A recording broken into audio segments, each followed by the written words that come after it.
আজকের আমি রান্না করব শিম পোস্ত। শীতকালের সবজি শিমগুলো আমি কেটে নিয়েছি, মুখটা দুদিকের কেটে আর সরু করে এগুলো মানে আঁশগুলো তুলে দিয়েছি, দিয়ে শিমগুলো আমি গোটা গোটা, এগুলো একটু কচি শিম হলে ভালো হয়, একদম দানা ছাড়া শিম। সেই শিমগুলো দিয়ে আমি পোস্ত বানাবো। তার জন্য নিয়েছি নুন, কাঁচা লঙ্কা, হলুদ, কালো জিরে আর পোস্ত বাটা, শুধু পোস্ত বাটা। আমি গ্যাসটা জ্বালিয়ে শিমগুলো হালকা করে ভেজে নেব।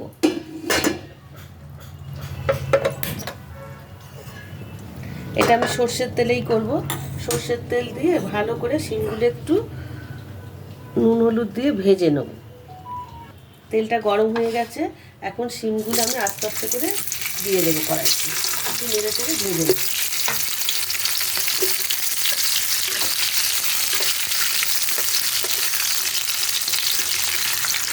শিমগুলো ভেজে নেবে, তার মধ্যে আমি একটু নুন দিয়ে দিলাম, অল্প করে নুন আর অল্প করে হলুদ দিয়ে দিলাম, একটু ভেজে নেব।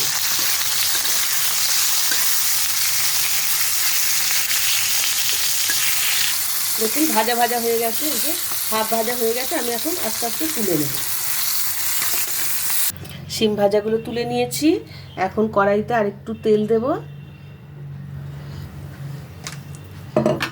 তেলের মধ্যে আমি কালো জিরে ফোড়নে দেবো, কালো জিরে দেবো আর দুটো কাঁচা লঙ্কা দেবো।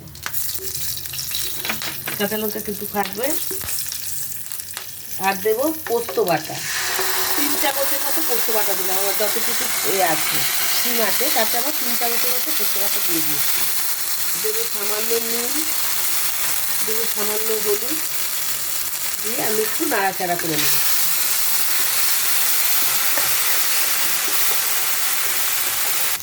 পোস্তটা দেখুন একদম ভাজা ভাজা হয়ে গেছে, তেল বেরিয়ে এসেছে। এখন আমি সামান্য জল দেবো, শিমগুলো মাখা মাখা হবে, যতটুকু জল লাগবে সেই মতো জল দেবো আমি।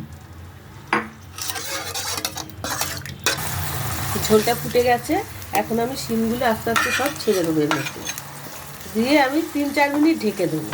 শিমটা সিদ্ধ হতে যেটুকু সময় লাগে, আগে আমি ভেজে নিয়েছি। এখন এই ঢাকা দিয়ে দিলাম 2-3 মিনিট। 2-3 মিনিট হয়ে গেছে, এখন আমি ঢাকাটা খুলে দেখি, একদম রেডি হয়ে গেছে। দেখি সিদ্ধ হয়েছে কিনা। হ্যাঁ, সিদ্ধ হয়ে গেছে। এখন আমি গ্যাসটা বন্ধ করে এটা নামিয়ে নিই।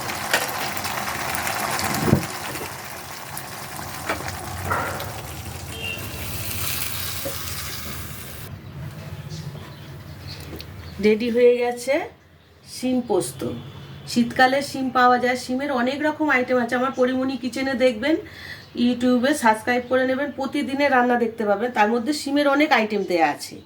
আজকে করলাম আমি শিম পোস্ত। এটা গরম ভাতে, রুটি, পরোটা, লুচি সব কিছুর সাথে যায়।